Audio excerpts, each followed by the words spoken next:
সেদিন ছিল কলেজের ফ্রেশার্স আর আমরা গিয়ে দেখি অলরেডি প্রোগ্রাম শুরু হয়ে গেছে।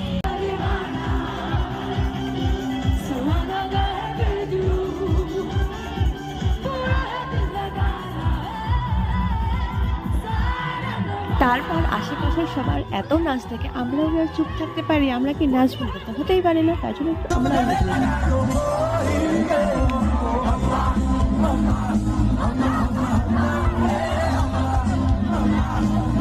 আর এই দেখো নাচ করতে করতে সামনে তাকিয়ে দেখি এখানে অলরেডি কাপল ডান্স শুরু হয়ে গেছে।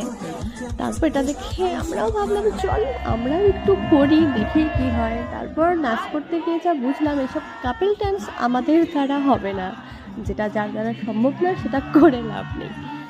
তার দেন কিছুক্ষণ প্রোগ্রাম দেখে আমরা বেরিয়ে যাই। বেরিয়ে গিয়ে আমরা নিয়ে নিই এখানে মোমো, তারপর মোমো খেয়ে চলে আসি বাড়ি। Okay bye.